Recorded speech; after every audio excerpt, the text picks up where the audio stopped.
All right. Hello, everyone. Thank you all so much for joining us. We're super excited to have you. Can you all hear me? Give me a yes in the chat if you can hear me. Just want to make sure, or a head nod for our panelists. Awesome. Awesome. Thank you all so much for joining us. We're super excited. So today we're going to talk to you all about the professional development experience, what it's like to, go through HLS and IU and be developed professionally and the resources that we have to offer as a school. And so a few things to note. First, my name is Tyler Kelly, and I serve as the Senior Associate Director of Recruitment and Student Services for the Hamilton Lugar School.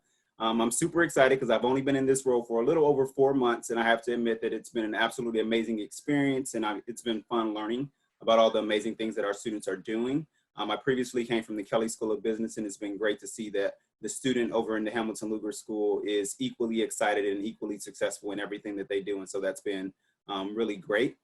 Today we have some awesome panelists with us. We have some current students as well as some alumni, as well as Bender, who is our associate director in the school, who leads our professional development efforts, who you'll hear from a little bit later.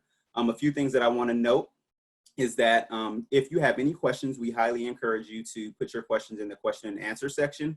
That'll be where we monitor questions. Should you have any comments you want to make, feel free to put them in the chat, but in terms of actively monitoring questions, we're going to use the Q&A section. And so without further ado, I'm going to have our panelists each introduce themselves and tell us a little about who they are and where they're from, and then I'll come back in with a few updates. Ashlyn, if you want to start us off. Absolutely. Hello, everyone. Thank you so much for joining us this evening. I'm Ashlyn Bender. I'm the Assistant Director of Professional Development at HLS, and I'm pretty much in charge of everything related to careers and professional development. So if you have any questions about the programs or courses we offer, I can answer those. Thank you, Ashlyn. Evan? Hi there, everyone. My name is Evan Wright. I am a sophomore in the Hamilton Lugar School, majoring in East Asian languages and cultures, which means I focus on Japan, China, and the Koreas. I am from Greenwood, Indiana, and I'm studying Japanese right now. So if you have any questions about that, I also minor in intelligence studies because I'm interested in government work relating to national security. So if you're interested in that, I'd be more than happy to talk about that as well. Thank you, sir. What about Andrea? Hi, everyone. I'm Andrea, doesn't matter. And I graduated from the Hamilton Lugar School exactly 1 year ago in international studies and also a degree in journalism with a minor in Chinese. Within the international studies degree, I concentrated on global health and environment and East Asian languages and cultures, specifically Chinese. While I was at IU, I had a couple internships, both in DC at the non-governmental internship, and then also had an internship abroad in Taiwan for a nonprofit. And now a year ago, I started my first out of college job at NHK Broadcasting, which is Japan's national broadcaster. It's kind of like the BBC of Japan is how I like to explain it. And I currently serve as a producer for the 2020 election. So I produce stories in English for a Japanese audience about, the 2020 election, but, putting to use my journalism and international studies degree. So if you have any questions on internships and I'm based in DC. So yeah, feel free to reach out. Thank you. Grace? Hi, everyone. It's good to be with you all. My name is Grace Miller, and I'm a current senior here at the Hamilton Lugar School, so I'm about to graduate. But I am majoring in international studies and French with minors in political science and Near Eastern languages and cultures within Arabic specifically. So if you have any questions about those degrees specifically, or if you have questions about getting internships, I'll also be moving out to Washington, D.C. later this summer to start work in graduate school, so I can speak to the application process for those things as well. I'm from Carmel, Indiana as well. Niji? Hi guys, so my name's Nikki Shaw. I'm from Northwest Indiana, the region. I majored in international studies and I minored in anthropology and gender studies, but I am gonna be working at LinkedIn in the business leadership program, and I'm moving to Chicago this July, hopefully, to start working there. So if you have any questions, I've also changed my major quite a few times and like done extracurriculars and clubs in every aspect, I think. So if you have questions about anything, feel free to ask. And finally, last but not least, Matthew. Hey everyone, yeah, I'm Matt. I graduated in 2019 alongside Andrea. I had a, I had a degree in international studies, and I minored in political science, Central Eurasian studies, and I had a certificate in the Turkish language. And after graduating, I interned here in DC at a Middle East focused think tank. And then I currently work for a government contractor out in Virginia right now. Thank you all.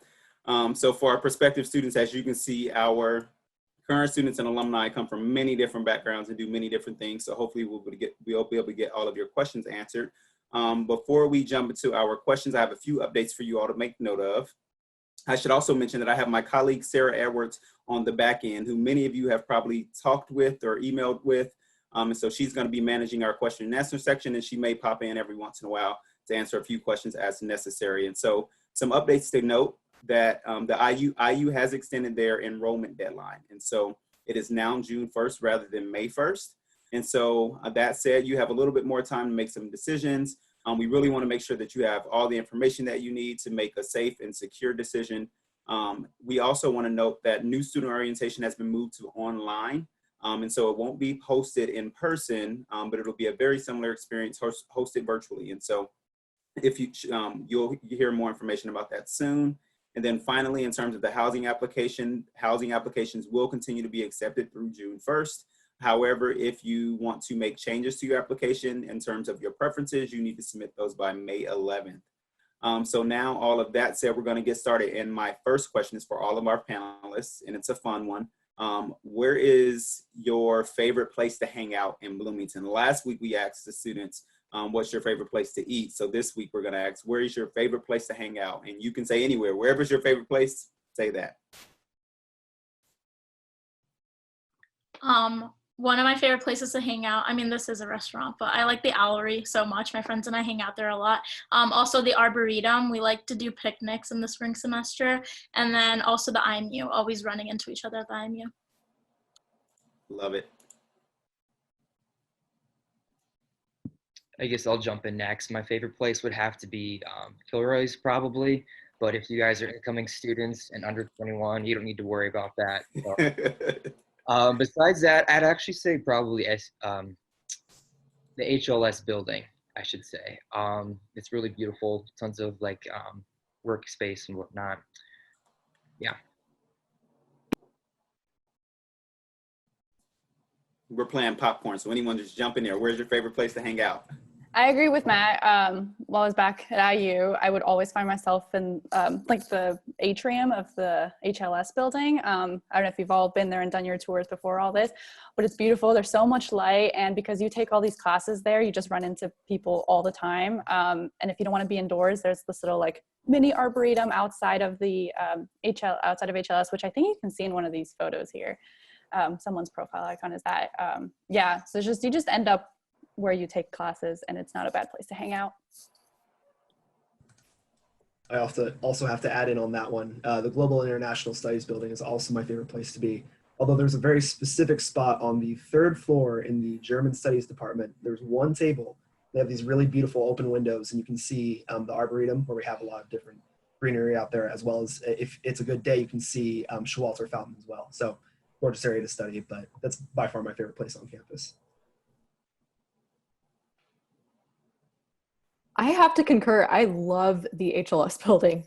In my opinion, it is the most interesting and most cool building on campus. Personally, I'm also big on being outdoors. I love to be outside. So the Arboretum in Dunn Meadow and anywhere where there's nature in Bloomington, so Griffey Lake and Lake Monroe is so much fun. Ashlyn, what about you? Your favorite place in Bloomington and or on campus? Oh goodness, there's so many amazing places in Bloomington. I am also a transplant, so I would say just being around downtown in Kirkwood, there's so much food and activities going on. You can always find something. My favorite place on campus, in addition to HLS, is the greenhouse. I highly recommend it. Yes, that is a nice place. That's a good place. I've been noticing a lot of photographers doing photo shoots there too. So if you want to come and do a fashion shoot, that's a great place to go. So now we'll jump right into our questions. And our first set of questions will really kind of highlight your origin, right? So how did you come to determining that you wanted to do a major in HLS specifically? You know, what encouraged that? What languages did you study? How did you choose those languages? If a few of you could give us a little bit of background, that would be awesome.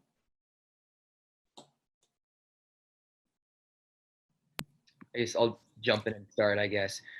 Yeah, so I knew going into IU, I wanted to do something international relations oriented. And it was kind of between HLS and political science. And I went back and forth for a while. But I went with HLS because really of its unique nature of area studies programs, it is some of the best area studies programs in the country. And I'm not just saying that. They didn't pay me to say that or anything here.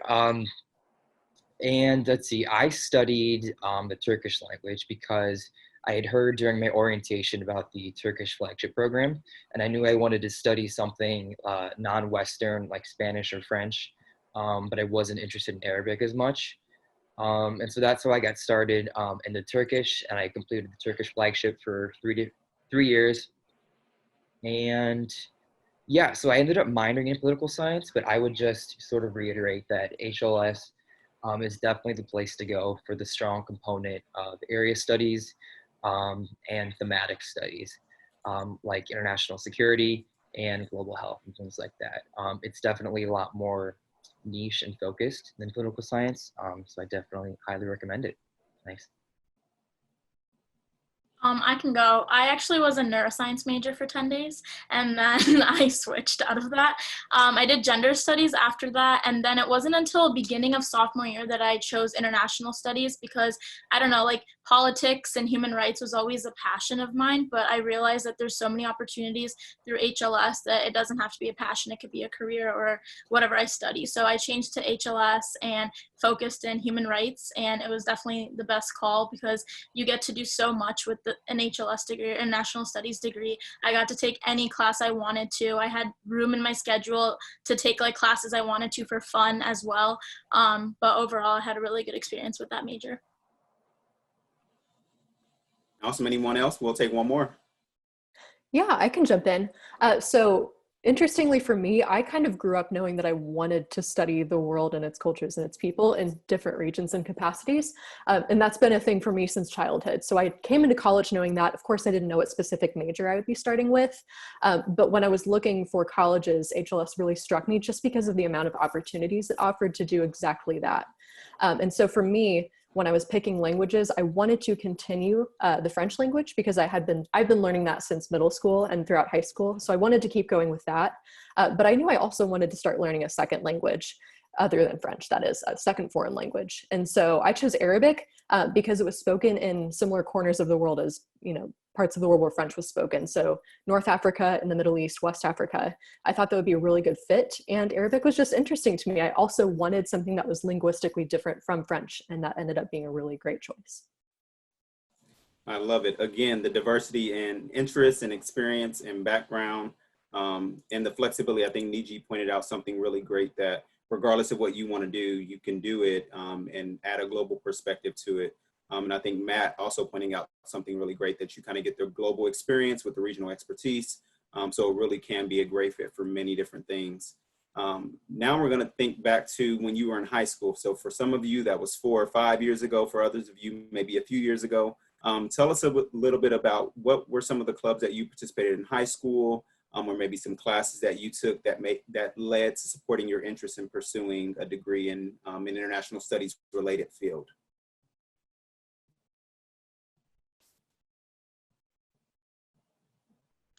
I can go for that one. So junior year of high school, I had known for a very long time that I wanted to study Japan. That had been a lifelong interest of mine. But junior year of high school, I had the opportunity to participate in the Reischauer Scholars Program, which is essentially a class through Stanford University on U.S.-Japan relations for high school students. And that gave me a taste of not only U.S.-Japan relations from a military perspective, but also Japanese history, culture, and language. And it essentially helped me decide that I wanted to work in public policy and international affairs once I graduated from college. So it led me towards HLS because of that experience. So it was very informative, yeah.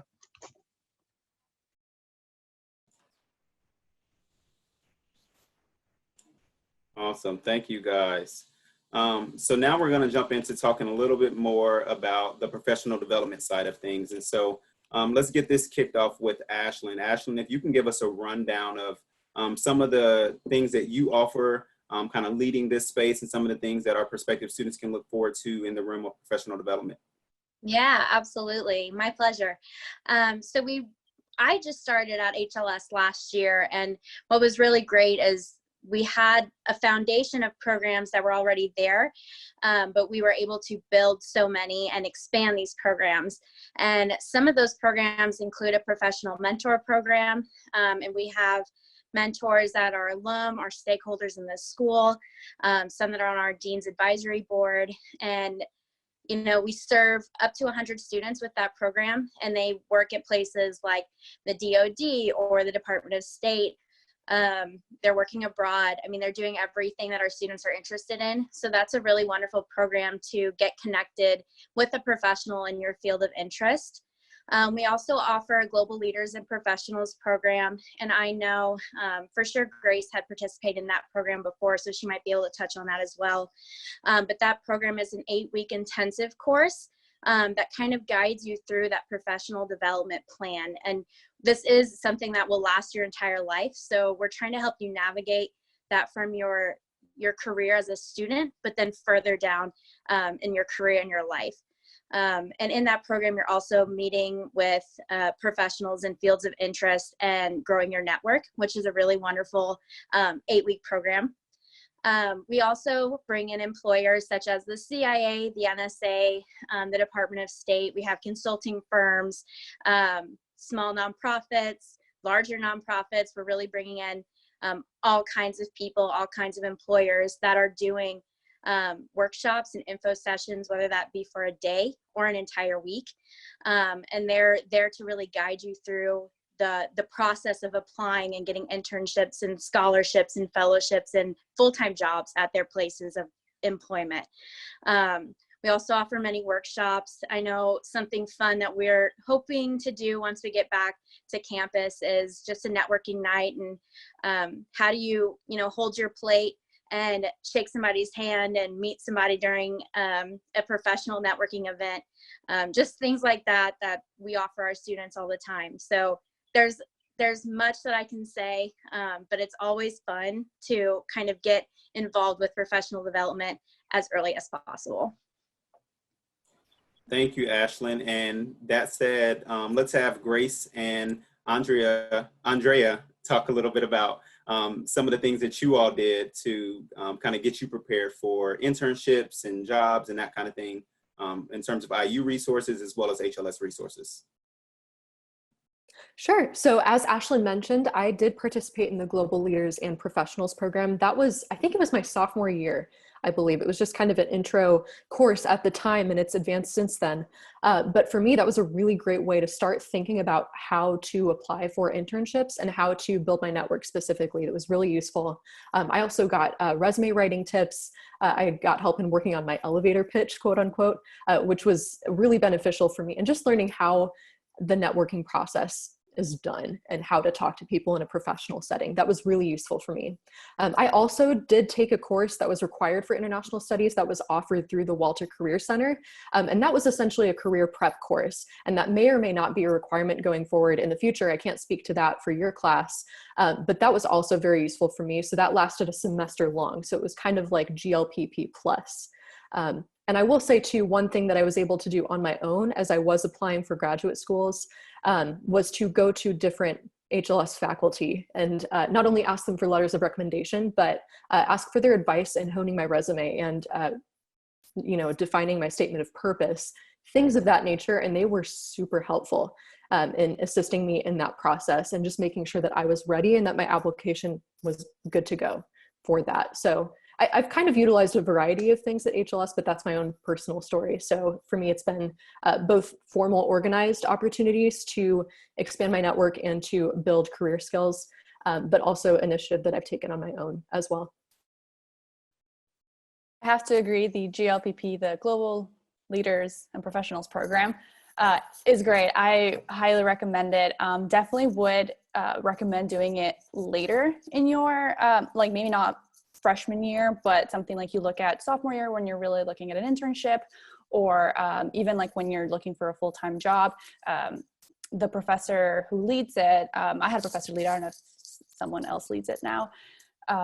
They look at everything from your cover letter to your elevator pitch to your resume. And when I say they look at your resume, they destroy it, and it's great. And it's also not just that, but if like when I said I wanted to go into like an intersection between like media, international affairs, they tailor your resume for that industry, because they know that every HLS student has different aspirations and completely different industries. I mean, you like look at this panel today and we all want to do very different things. And thankfully there are a ton of professors that can help you for that specific industry that you want to go in. And I agree with Grace, like you'll use your professors, like you use the faculty there, because these are people that have decades of experience in the industry that you want to work in. And they're the best resources for connecting you with people in the field. And, you know, most of them are like could have their old colleagues help you out. Another thing that was great with the GLPP program is, I think it's called the Mentor Collective, or, but at least during the GLPP, they look at, you sit down with the professor and you tell them what you want to do or what you think you want to do, because no one really knows. And they find someone in the field, for me, was someone who worked at the Department of State, that I would have weekly or monthly Skype sessions with, and they help you everything like just tips, networking advice. Actually, it was really helpful for me. My mentor at the Department of State got me a freelance job while I was in college for writing articles for the Department of State. So that was really awesome. And I'm blabbering too much, but I can't say enough good things about the GLPP program in terms of professional development. Thank you both. Ashlyn's team does a really good job. And when I say team, it's more of like a one-woman show. She does an amazing job at making sure that our students have all the resources that they need, and also working with the Walter Career Services Center.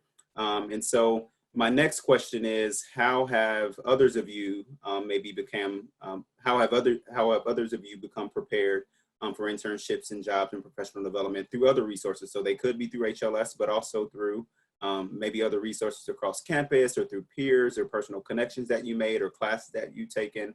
Tell us a little bit about your experience.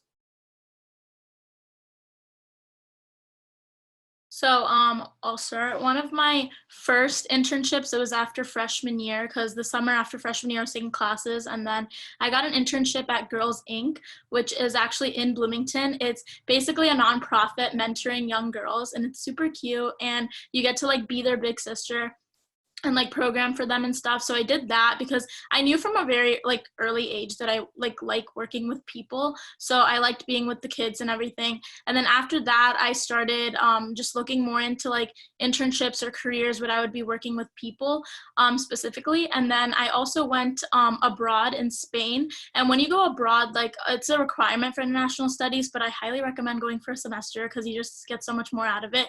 And you have an option to take an internship while you're abroad. So I jumped on that bandwagon, and I ended up at a sustainable fashion studio doing sales and working with like influencers in Europe.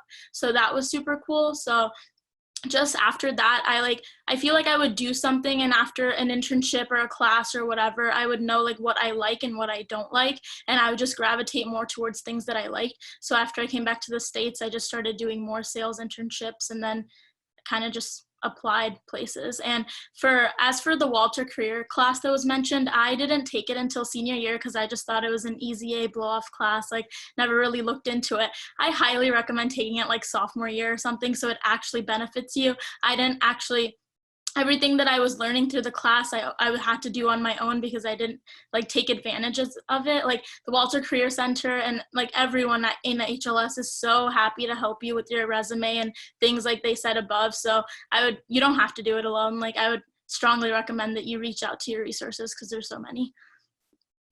Niji, I want to add something to your story too, because I know this about you, but during your time in out of the country for your internship, you got to have a really neat experience. You want to tell us about that? Are you talking about Fashion Week? Yes.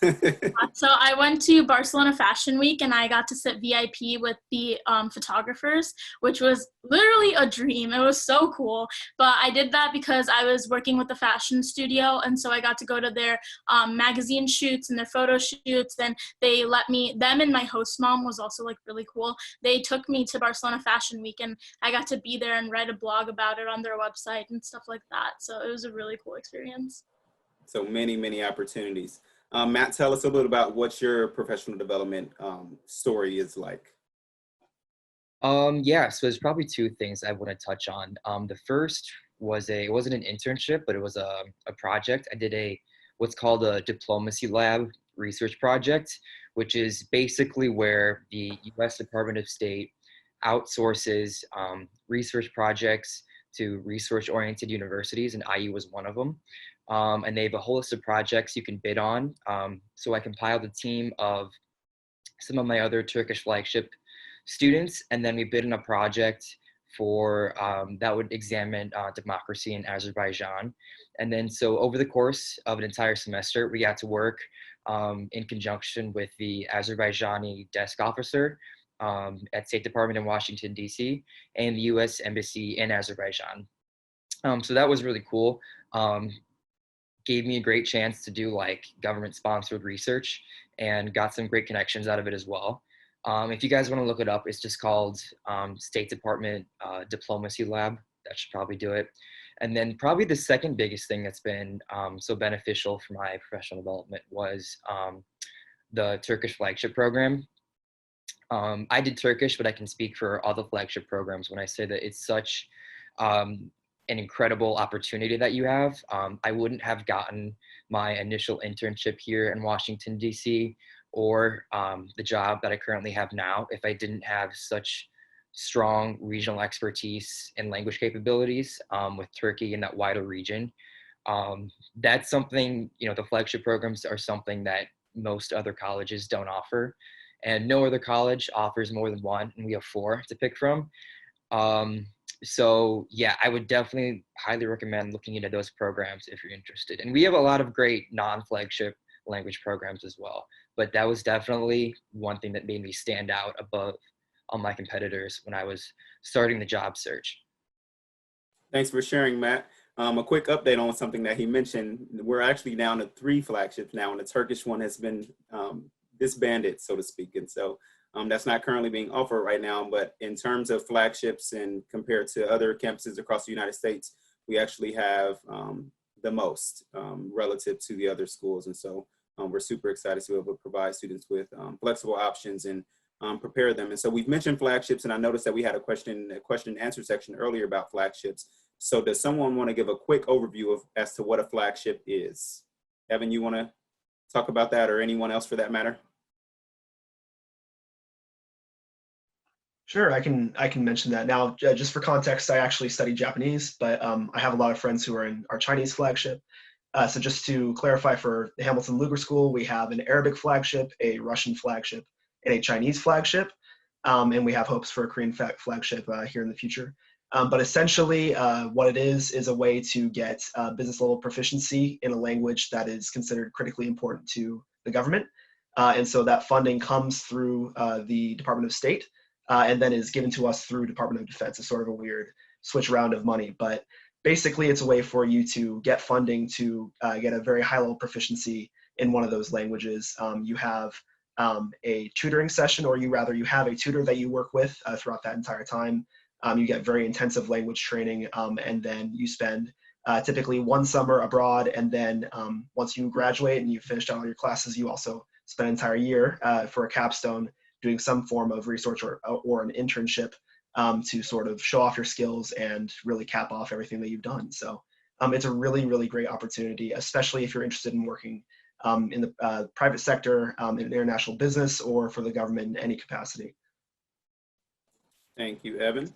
Now I have a question for Ashlyn, so one of the questions that came in the chat is, how common is it for HLS students to intern at the state level, Indiana or otherwise, as a stepping stone to ultimately land in DC, New York, internationally? And I know that you mentioned a few of the places that students go, but can you talk to us a little bit more about what opportunities exist for our students who want to maybe go outside of Indiana, specifically in the DC, in New York, and international spheres? Absolutely. So we've kind of discussed this with just our panelists, but when I started here last summer, they told me that we have 800 students with 800 different areas of interest. And that's definitely accurate, I would say. So we have students that go everywhere, really. I know I'm just thinking of a few off the top of my head. We have students in consulting that do consulting work for the government. I know Matthew's doing that right now. We have students that are doing that in New York. I know we have a presentation actually next week with one of our alum that works for executive recruiting firm in San Francisco. And she started working for a local government. So, I mean, the pathways are always intertwined somehow. And I think that's the great thing about HLS is they're giving you the skills that you need to kind of create your own path.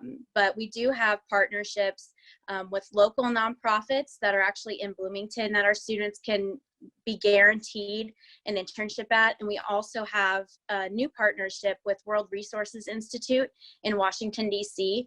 And we have 2 partnerships this year, and we're hoping to grow that next year. So there are opportunities that are designated for HLS students, both locally and in DC area. But as far as what kind of internships that you can get or jobs that you can get, I mean, the possibilities are endless. And we're here to support you that entire way, whether that is refining and your skills on your resume or helping you with your statement of purpose. Our students amaze me every single day. And they really are doing just unbelievably amazing things everywhere. Thank you, Ashlyn. So kind of in the same realm of internships, can some of our panelists talk a little bit about some of the places that you've interned, if you haven't already talked about them, and what those experiences were like? What time of the year did you intern? Just kind of walk us through what that process looked like for you. Well, I can hop in on this. Oh, sorry, Grace. Go ahead, Andrea. That's fine. No, you're good. So I'll kind of give you a brief timeline. So after my freshman year, that summer, I did an internship through the media school. And this was actually before I joined HLS. And so I thought that was like a good stepping stone into doing like an internship through like a study abroad organized by the media school. But I kind of want to focus more on my internship after sophomore year. I think it was right at the beginning when HLS started to have a partnership with an NGO in DC called the National Endowment for Democracy. And I interned there, I think mostly because they wanted to start that partnership. But I think that kind of goes to one of the questions here about if you should use like an internship in Indiana as a stepping stone. I didn't think that was the case. Like a lot of people just have their first internship in DC. And for me, having that internship in DC after my sophomore year was what made me want to move to DC right now after college. So while I was there, I was working with their media development department, which is kind of like a research and conferences focusing on like global development, but specifically helping further media institutions around the world. And then, that was great. And then after junior year, I had an internship in Taiwan, as I had said. And I want to focus on this because a lot of people, when I was in GLPP, a lot of people wanted to intern abroad, and I wanted to do that as well. But it's really hard to find an internship abroad, especially with like the easiest way is to go through CIEE or an organization that can cater that for you. But I was a little nitpicky and wanted to do like a very specific organization. So I interned at Reporters Without Borders, their Taiwan office, they're in Taipei. And I found that internship myself. So I reached out to GLBP and a lot of my faculty, had them write me letters of recommendation, and talked to them about how it would be the best way to approach securing your internship and approaching an organization and telling them, hey, I have resources here. I can get funding from my school. Can I go intern for you? And that's what I did. So if it's kind of bold, but I mean, if you want to do something crazy and go to intern in Taipei, there are a lot of funds to do that through the Walter Career Center and through HLS, and thankfully I had another major in the media school. I was able to have the sufficient funds to have housing and my flight all covered for while pursuing an internship abroad. And that also fulfilled my requirement for the international experience of major. That was a lot of information, so feel free to follow up the comments if you have a question.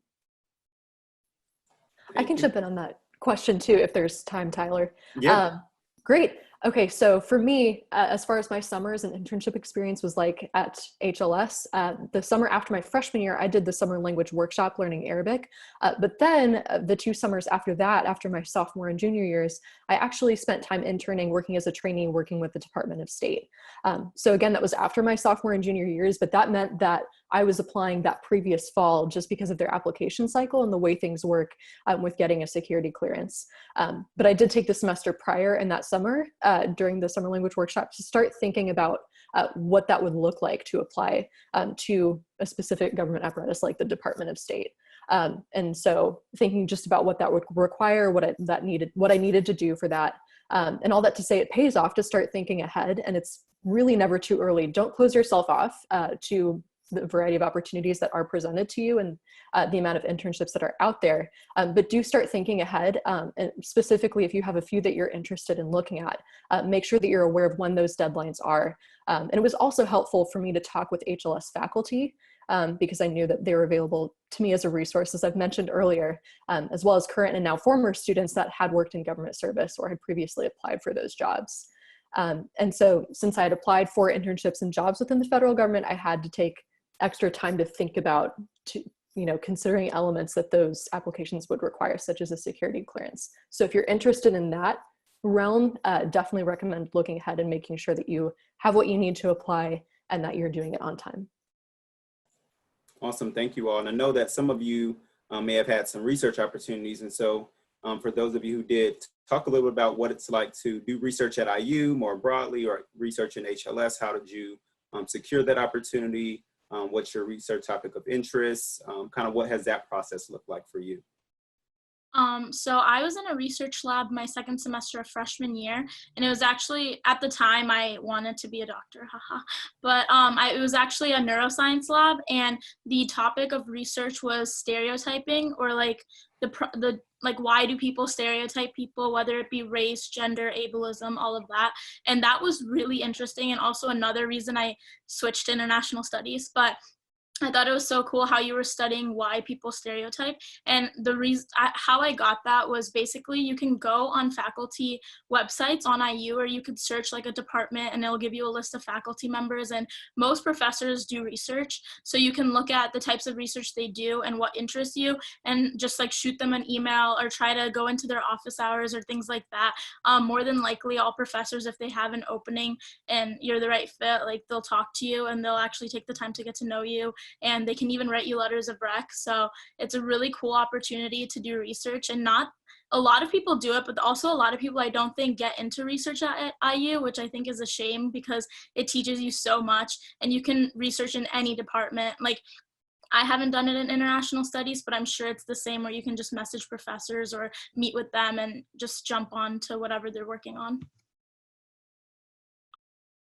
I can actually fill in on that side myself. So I'm currently a research assistant for one of my professors in the Hamilton Lugar School. So what I do is with my professor, I look at Japan-Taiwan relations, and particularly looking at policies of Japan towards Taiwan when it comes to the one China policy. So if you know China at all, there's supposedly one Chinese government in Beijing. Taiwan has a different story. And how Japan and the US approach that is very different. So essentially what I do is I pull together as much research as I can on that subject and write memos about them to help out with my professor's research. And so going along with what Niji said, you can really just reach out to professors that have a similar research interest to what you have, and talk to them about those interests. Go to office hours, take classes with them if you can, and show that, you know, this is something that you not only want to learn, you know, research skills, but also that you already have some knowledge in. So if it's something that you're really interested in, make sure that you have a background in it as well, reading on your own time. But I think one thing I'd like to note is that I don't do any sort of quantitative analysis whatsoever. I don't do science. That's not my thing. I'm not a numbers guy. So there are a lot of opportunities for you to still do research, even if you want to work for something that's completely qualitative, where you're, you know, reading policies, things like that. So yeah, it's a great experience. Definitely take advantage of it if you can. And in a lot of cases, you can get a paid position as well, which is very helpful for finances. Most certainly. Yeah. So as we kind of transition to talking about careers and securing kind of the final step of things, can our alumni panelists and Ashlyn talk a little about the importance of networking and how maybe you went about creating relationships, or what that process could look like for a student, particularly a student in HLS, or maybe you have friends who was really good at that and you want to highlight their experience. That's totally appropriate as well. Yeah, I'll go ahead and start first. Yeah, so it gets harped on you a lot, but networking really is very, very important. I found that out very quickly when I started my job search after graduating. And it's funny because I got my foot in the door into my previous internship and my current position because of the same guy who was also a HLS student and who also completed the Turkish Flagship. And the same internship as I did beforehand. So I had a really nice in at those places, but also I interviewed at lots of other organizations and companies and whatnot through connections in HLS and also just connections through IU in general. Reaching out on LinkedIn and stuff like might feel awkward and stuff, and it kind of is, but like it really is super beneficial if you take the time to do it. Don't be shy at all. And trying to think what else I could add to that there. Definitely try to like leverage the career paths like of alumni who have gone before you. I found that's been very helpful to sort of see how they've navigated the either like the DC international relations field or sort of ND industry, and see if you can kind of model some of the steps that they took. For me, that was very helpful as well. Yeah, so hopping off that, I would agree. I think your peers are a really natural way of networking because eventually you all graduate and go into fields that are very similar to yours. And also the people that like your peers in grades higher than you. But also, and once you start seeing the world of LinkedIn, that's a really great tool. You can find people who are alumni, not just HLS alumni, but just Indiana University alumni in general that work at a specific company that you want to work at. You just shoot them a message that says, hey, I'm a current student. Do you have 15 minutes to chat? And no one's going to say no because we all love talking about IU. That's why we're here. So no one's going to say no. And people are more than happy to help you. In addition to LinkedIn, like I said before, use your professors, use your faculty. They have so many connections in what you want to do. And they're happy to point you in the right direction. And this is all because I don't like what we call forced networking when there are a lot of like IU sets up a lot of events where they have alumni come back, and while those are great and you should absolutely go to as many networking events as you can, I always find them a little intimidating, which is why I like reaching out to people directly, whether it's on LinkedIn or maybe if you met them at a big event and then following up on email afterwards, just trying to establish that personal connection and put a name to the face instead of just like a big event that you were at. And again, mentor programs like the Mentor Collective and at HLS, and just any way for you to have like a one-on-one relationship with someone that's already out and doing a thing. I'm going to add to this as well. We do entire workshops on networking. So there's so much that we could all say about how important it is. One thing I will say, and this isn't job related, but just networking. So I'm an Indiana Hoosier. I'm not an IU Hoosier. But I was on a train in Czech Republic last year, and there was somebody with an IU sweatshirt on. So of course I introduced myself, and just that connection of both being like from Indiana, they were willing to like ship my mother a bunch of things from the Czech Republic because they knew it would be cheaper. The same thing goes for like actual jobs and knowing people in companies. I mean, you're getting that insider knowledge of the company as well as the industry. And people will jump links and bounds for people that have similar backgrounds or interests. So definitely take advantage of all the networks that are available to you at HLS and IU as a whole. The alumni network is so strong, and there are, regional alumni networks that you can go and find people wherever you might end up, or where you might want to end up just for an internship. You can always find somebody and get some tips from them. So definitely take advantage of these opportunities to meet people. And as Andrea mentioned, we have that with the professional mentor program. You get that in Global Leaders and Professionals program.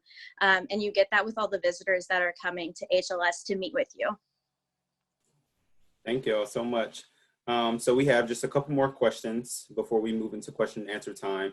But kind of from a fun social side of things, what were some things that you were involved in, whether they were social and or academic related or professional development related, maybe student organizations that also contributed to your professional success? I can start on this since I'm repping them right now, but I was on a dance team called IU Hoosier Ross all 4 years. If there's one thing I love to do, it's dance. So I did that for 4 years. My last 2 years as a junior and senior, I was captain. So basically this is a South Asian type of dance. It's an Indian style, and you travel across the nation, and we perform like at competitions, whether it be in New York or Miami or St. Louis or around the world, or around the nation. I wish it was around the world, but you go there and you meet people from all over the state or the country that you're in, and it's just really, really cool. I practice for like 20 hours a week, so definitely is a time commitment, but that is the reason I met like all my best friends. You spend so much time with people when you do things like that. I also did IUDM, which most IU students do or at least know about, but dance marathon, I raised money for Riley Hospital for Children. But what I wanted to say about like extracurriculars is they're huge. There's over 700, I think, at IU. So like there's definitely something that you can find that you enjoy. And it's such a great way to get out of your comfort zone and meet people. And you're honestly not going to regret joining a club or an extracurricular like that. It's so hard to meet people in classes sometimes or make friends in classes. So I highly recommend doing a club, because that's how you make IU just a little bit smaller and meet your people. So hopping off that, I joined the figure skating club my freshman year with zero experience of figure skating, and it was one of the best decisions I've ever made. I met some of my best friends now. I learned a new skill. I can't do I'm not professional by all means, but it was definitely a way to get out of your comfort zone and know IU outside of that HLS bubble that sometimes you may find yourself getting stuck in. So yeah, definitely do something like recreational or just something out of your comfort zone. But also within HLS, there's so many student organizations that you can be a part of. I was part of the Global Student 7, which is like a Dean's Advisory Council, which we would talk to the dean on a regular basis on ways to improve the school, new programs, classes that, sometimes the staff doesn't really see from the student level. So we were there to advise them from a student perspective. And like Nikki said, there are hundreds and hundreds of student organizations, and if there's one that you don't find on there, you can start your own. That's also what I did, but that's another story. I love it. I'd love to hear from a few more people. Yeah, so there are two student organizations that I've been involved in that have both been really fun for me and also have directly contributed to my career as well. So the first one is called News Decoder. The other name for it is Report the World at IU. That's actually our current name. But basically, it's an organization that's a chapter of a larger nonprofit that lets you essentially report on international issues as a student. So I actually got to freshman year, I wrote a big report on Duterte's war on drugs, the current president of the Philippines. And that was a really, really cool experience. And it actually got me my internship last semester as a content writer and ESL teacher for a local translation and interpretation company in Indianapolis. So that was actually really helpful, and it's been a really cool opportunity just in general to improve my writing skills and meet people who have interest in international affairs. And then the other organization that I've been a part of is called the 21st Century Japan Politics and Society Initiative, which is a big name. But basically, it's a center on campus that focuses on research for Japan and Japanese studies and U.S.-Japan relations. And it gave me an opportunity to meet some really, really high-level officials in the field. And so one of my most memorable experiences was casually eating Panera with the, what was his official title? The envoy plenipotentiary minister extraordinary for China, but he was the Japanese diplomat to China, and he had this giant, ridiculous title.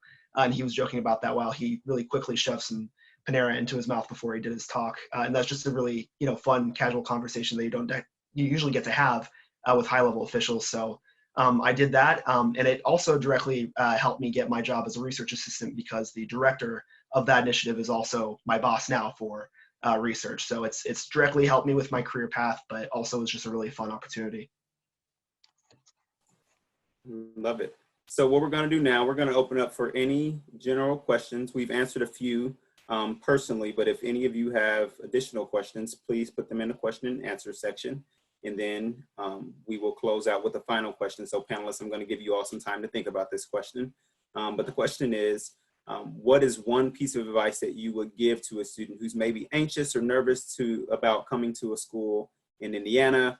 Maybe they're concerned about being able to go elsewhere when they graduate, or maybe they're concerned about not finding a job, or whatever the case may be. What is something that you would say to kind of alleviate some of those concerns and ultimately help them to see that HLS could be home for them?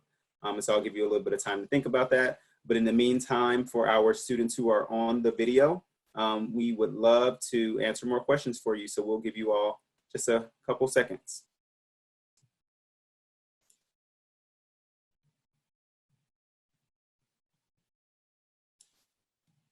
All right, so we'll keep it moving along. And if you do have questions, go ahead and throw them in there. We'll get them answered. But whoever wants to start us off with the question that I just asked. I can.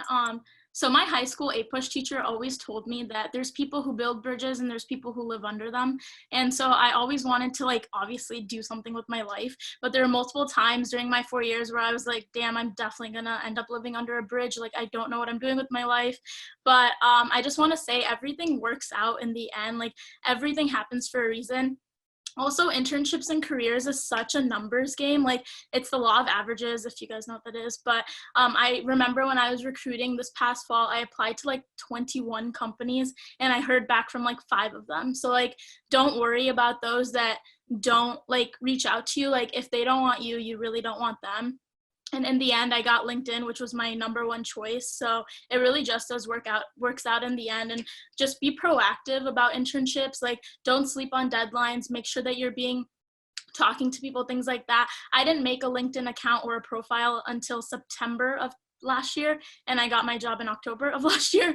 But don't do that. I highly recommend making one, because I was freaking out about my connections and adding everyone. But you really want to make solid connections with people on LinkedIn, talk to people and figure out their stories and your own personal story. And during internships, interviews or anything like that, I don't know if it's too early to talk about this, but when you're going through interviews and things like that, you just want to have your own little story while you're going through everything. Try to stray away from oh, I'm just such a perfectionist.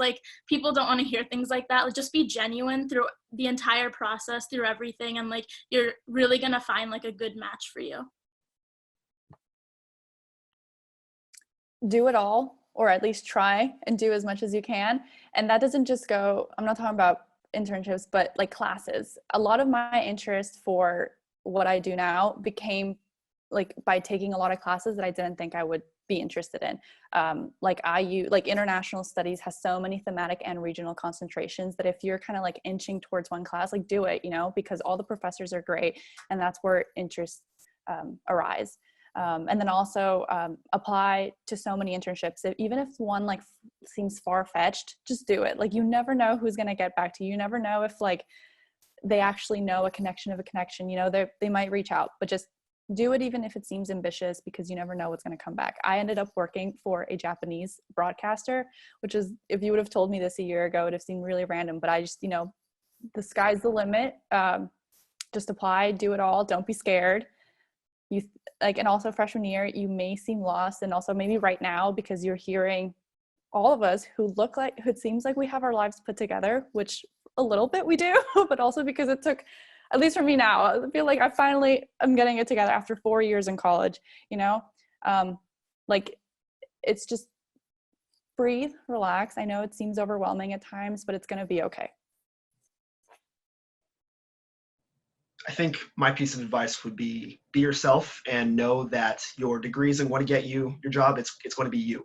So I think that's, in some ways that's really intimidating, but in a lot of other ways it's really nice, because especially if you want to work in something with international affairs or just internationally in general, there are going to be a lot of people who come in with some really cool skills, but what makes you special is your language skills, your expertise for the area, and then your own personal narrative, like Nikki was saying. So in a lot of cases, you can learn skills, hard skills on your own.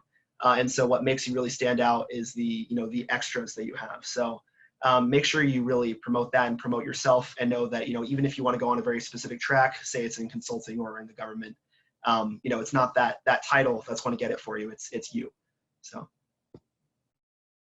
And I'm just going to add on to what Evan said. For those of you who are concerned that going to school in Indiana, you'll be too far removed from the DC international relations atmosphere. I get your concerns, but I mean, HLS really just has, like Evan said, the incredible area studies options, the language studying options, and also very importantly, the faculty. We really have a top tier, top notch faculty of former diplomats and academics and people who have decades of experience in their fields. My cousin actually works at American University here in DC, and after scouting around there a bit, I think our faculty is better. To be honest, it's more stacked.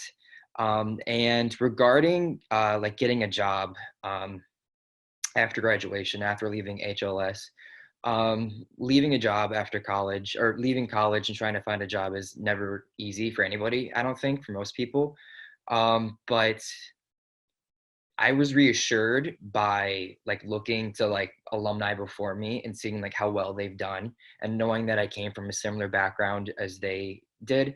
That was really reassuring, and it sort of convinced me that I could do it and that I could stick it out. And I have scammed my way into the DC ball game. So if I can do it, you guys can too, I promise. And for me, for those of you who are maybe just a bit worried about how to approach college, thinking about entering it later this year, one of the best pieces of advice was given to me the summer before my junior year of high school, when I started looking at colleges, looked out in DC, looked at Indiana and Chicago, and that was to seek out the kind of school, and I'll just expand this, seek out the opportunities and seek out community that will help shape you into the person you want to become.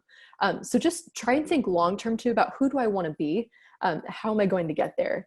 And for me, one of the best things I did for myself was take time freshman year to relax my academic schedule a little bit and just take time to explore the opportunities that IU has to offer, all the organizations that Andrea and Nikki were talking about, and Evan. Give yourself that space just to breathe and to get acclimated to college, because for me, the transition, it went well because I gave myself that time to adjust. And so don't worry about the academics. Make sure that you work hard and do keep applying for internships, but it will fall into place. Continue to work hard and give yourself that space to pursue holistic development. I can say for me personally with certainty that HLS and IU has done that for me. They have helped shape me into the person that I'm working to ultimately become. And so I would just say that to all of you, seek out those opportunities in that kind of community, whether it be at HLS or elsewhere.